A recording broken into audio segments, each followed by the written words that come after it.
Bienvenidos a Paranormal Stories. Hoy hablaremos sobre la desaparición y asesinato de Paola Bañuelos Flores. En México, los casos de desapariciones y violencia contra las mujeres han cobrado mayor visibilidad en los últimos años. Cada caso trae consigo una historia desgarradora, y la desaparición de Paola Bañuelos es uno de ellos. El caso de Paola no es aislado.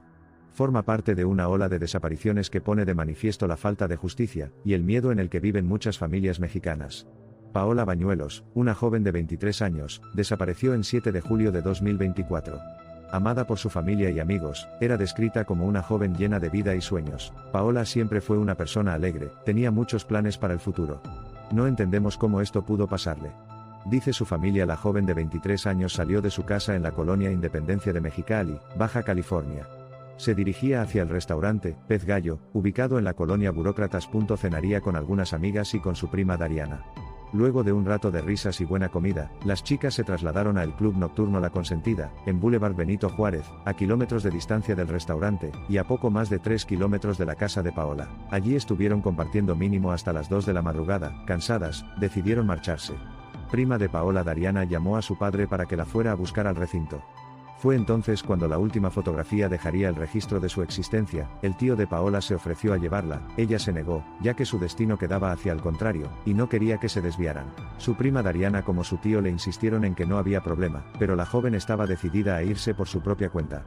Sus familiares terminaron aceptando, mientras de que estuviera en contacto con Dariana hasta llegar a casa.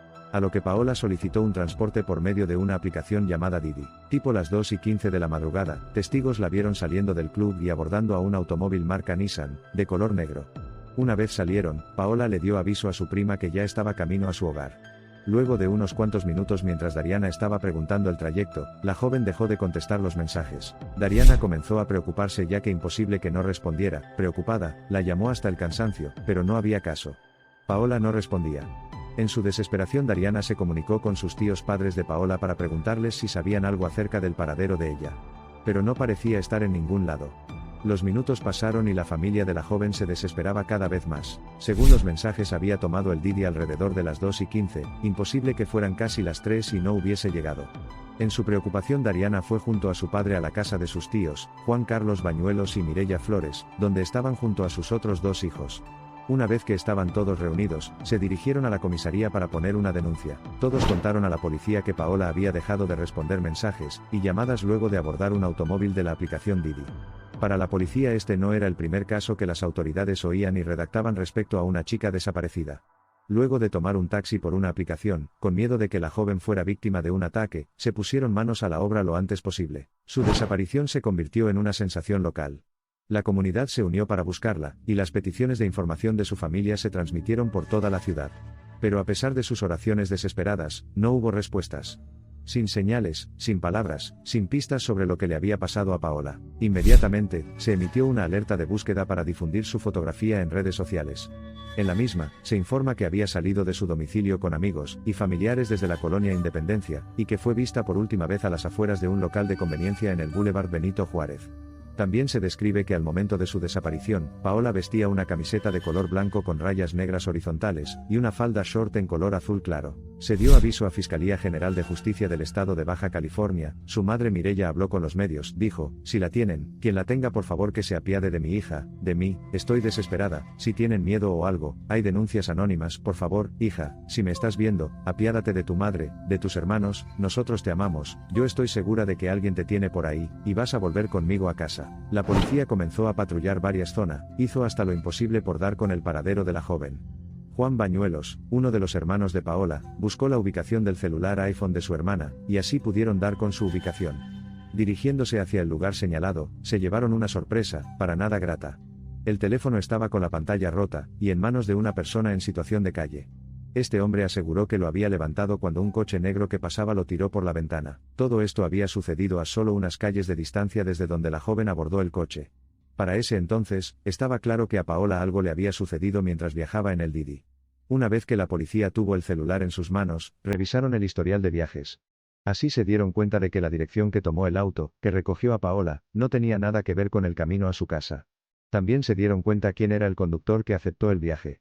Su nombre: Sergio Daniel Gutiérrez Solorzano, tenía 24 años, y era originario de Obregón, Sonora. Sergio llevaba tan solo un mes trabajando para la aplicación, tenía buenas puntuaciones. Había realizado viajes que no habían terminado con ningún inconveniente, pero la verdad es que tampoco les decía nada.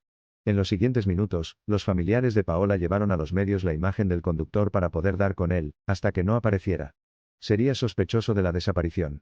Mientras los allegados de Paola organizados hicieron grupos de búsqueda y marchas para que estas últimas presionaran a las autoridades para que se hicieran las investigaciones necesarias lo antes posible. El miércoles 10 de julio, a 3 días de la desaparición de Paola, la policía se percató de que el conductor Sergio Gutiérrez no era el dueño del automóvil, este pertenecía a una empresa de autos, el cual contaba con un GPS incorporado, por lo que sabrían a dónde se dirigió luego de aceptar el recorrido de Paola. El GPS indicaba una desviación de la ruta original. El vehículo pasó por la colonia Independencia donde vivía Paola. Sergio terminó el viaje en la aplicación. Luego, el conductor se dirige por el Boulevard Gómez Morín, donde se encontró el celular de la joven, en posesión de una persona en situación de calle. Luego, el vehículo se detuvo por una hora en Islas Agrarias. Finalmente, Sergio siguió su ruta hacia el norte a las 3:43 de la mañana. Gracias a esta información, lograron localizar el paradero del automóvil. El vehículo se encontraba en una vivienda en Praderas del Sol, en calidad de abandonado. Pero no había allí señal alguna de Paola ni de Sergio. Estaba más que claro que algo extraño había pasado entre el momento en el que el vehículo se desvió y las 3:43, cuando llegó al lugar del abandono. La policía también supo que el mismo día, Sergio había faltado a un encuentro que tenía en el juzgado por violencia de género contra su expareja. Por ende, ya tenía una orden de aprehensión en su haber. La situación estaba cada vez peor. Todo hacía parecer que se había fugado de Baja California, por lo que se generó nueva orden de aprehensión en su contra, en calidad de sospechoso por la desaparición de Paola. La familia de la joven marchó en su búsqueda, cada vez con menos esperanzas de encontrarla con vida. Mireia habló nuevamente con los medios locales, que acompañaban a sus allegados en los recorridos. Estaban buscando en los lugares cercanos de la consentida, con la esperanza de que ella no estuviera allí. Deseo que esté en alguna calle, simplemente extraviada. Se refirió expresamente al conductor, indicando que si no tenía nada que ver con la desaparición de Paola, se presentase a las autoridades. Quería que diera la cara y cuente la verdad de lo que sucedió. Las súplicas y llanto de la mujer fueron en vano, porque tan solo unos minutos después de aquel llanto, la fiscal de Baja California, María Elena Andrade, dio una conferencia de prensa. Siendo 11 de julio en la misma confirmó lo que todos temían. Se encontró a Paola. Aquella mañana, un elemento K9 dio con el cuerpo de la joven en un terreno baldío, en la colonia Oasis Campestre en Mexicali. El terreno estaba ubicado a poco más de 20 kilómetros de donde la joven tomó el coche antes de que se le perdiera todo rastro. El cuerpo presentaba signos de violencia. Estaba en un estado de descomposición, y vestía la misma ropa del día que desapareció. El cuerpo de Paola fue trasladado al servicio forense para los estudios pertinentes. La necropsia arrojó que la joven había fallecido alrededor de las 2:30 de la madrugada del 7 de julio, debido a una asfixia por estrangulamiento. Se señaló que el cuerpo de Paola presentaba huellas de abuso así como diversos golpes en los brazos. Lo peor ya había sucedido, pero la policía todavía tenía una misión: encontrar al conductor del taxi, el último que había visto a la joven con vida, que aún se encuentra en calidad de desaparecido.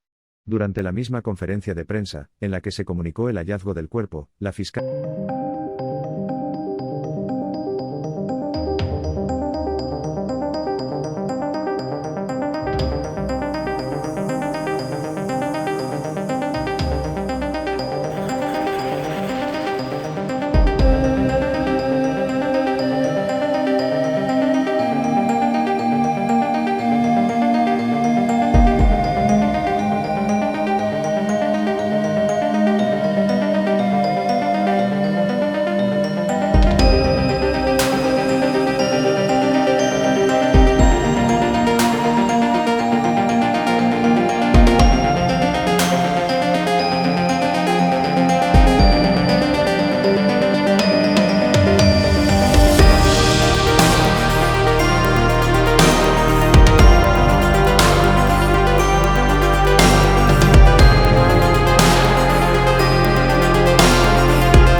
decía que estas dos personas habían participado del asesinato de Paola, y se mostró muy interesado para dar con el paradero de los supuestos asesinos. Lírico Juan tenía canciones que hablaban sobre ser un asesino serial y feminicida, pero no se pudo establecer que tuviera algún tipo de conexión con el crimen. Cuando estalló la noticia, el cantante recibió diversas amenazas por Facebook para que se entregara, y realizó un descargo diciendo que todo era una vil mentira. Comprendía que sus letras eran violentas, pero que se basaba en historias que veía en televisión, no en hechos de la vida real. Incluyó en un mensaje el deseo de que los responsables de señalarlo le ofrecieran disculpas, especialmente porque no pensaba poner pausa a su carrera musical. Las autoridades lo contactaron para interrogarlo y finalmente, la fiscal Andrade señaló que la evidencia apuntaba únicamente a Sergio. Sergio Gutiérrez, por su parte, quedó arrestado, a espera de su primera audiencia. El 13 de julio, la Fiscalía General del Estado de Baja California presentó diversos elementos de prueba que el juez Salvador Avelar consideró suficientes para continuar la investigación en contra del conductor. Sergio fue vinculado a proceso, por su presunta responsabilidad en la comisión de los delitos de desaparición forzada y feminicidio agravados. En su audiencia se reveló que tenía un extenso historial de violencia, estaba con antecedentes penales, era agresivo y fue miembro del ejército mexicano. Sus redes sociales daban fe de que era fanático de un creador de contenido, que ha manifestado en repetidas ocasiones su problema con las mujeres, y ha dado mensajes a sus seguidores, aparentemente con la finalidad de ser mejores. También se dio a conocer que poco antes de recoger a Paola, Sergio tuvo una situación comprometedora con otra pasajera. Esta joven, cuyo nombre fue mantenido en anonimato, afirmó que el mismo día en que Paola fue asesinada, pidió un Didi por la aplicación. Una vez en el auto, el chofer le hizo múltiples cuestionamientos referentes a su situación sentimental, que le causaron incomodidad. Al llegar a su domicilio, Sergio le pidió su contacto e insistió en invitarla a salir, pero ella se negó. Al bajar del automóvil, el chofer forcejeó con ella. Después de algunos segundos, la mujer logró zafarse y se resguardó en su vivienda. En redes sociales surgió otro relato. Indicó que el conductor fue muy insistente en invitarle alcohol. Ante el miedo que sintió, le pidió que detuviera la marcha, y se bajó antes de llegar a su destino. Recibió varias llamadas y mensajes de un número telefónico, que según las autoridades, coincidía con el de Sergio. Testimonios contribuyeron significativamente a la investigación, apuntando a un patrón de comportamiento inapropiado por parte del imputado, y no fueron los únicos. Se supo que además de la denuncia por violencia de género de su expareja, sus vecinos habían testificado que atacaba constantemente a otros miembros de su familia, como su propia madre. Sergio no ofreció ninguna declaración durante aquella audiencia. Al concluir, el juez fijó un plazo de 6 meses para el cierre de la investigación. Asimismo, le puso al acusado la medida cautelar de prisión preventiva durante el mismo periodo. Al final de la jornada, el juez lanzó un mensaje tajante hacia el acusado. A pesar de que usted está detenido, tiene una bendición, respira, y la joven Paola no. El novio de Paola, también llamado Sergio, publicó en sus redes sociales que si bien su historia había sido fugaz, su amor no. Siempre la quería, y le llevaría flores a su tumba. Fue entonces cuando los internautas lo acusaron de estar intentando llamar la atención, y de haberla dejado sola el día que la asesinaron. Como consecuencia de esto, se filtraron chats donde se podía ver que en la última conversación entre ambos jóvenes, ella le preguntaba si se acercaría a recogerla. El joven no respondió al pedido de su pareja. Luego de la ola de críticas, Sergio terminó cerrando sus redes sociales. El caso de Paola continúa abierto, y su familia no ha conseguido justicia. La fiscalía adelantó que quiere que la condena para el victimario sea de 100 años de prisión, o 60 años por cada uno de los delitos. La madre de Sergio dio el pésame a los padres de la víctima, pero dice que aún no se sabe si su hijo es el culpable. Acusó a la Fiscalía General de Baja California de poca transparencia, falta de pruebas e irregularidades. Actualmente México registra 2 casos de violencia contra las mujeres por día, y las activistas aseguran que la cifra es bastante mayor, pero no hay denuncias. Esperar que se tome conciencia de lo que fue el asesinato de Paola. Las activistas indican que la investigación debe profundizarse para saber si hubo más involucrados y para que se haga justicia. Los familiares de Paola merecen saber cómo, y a manos de quién perdió la vida. Suscríbete para apoyar al canal y ver más contenido como estos.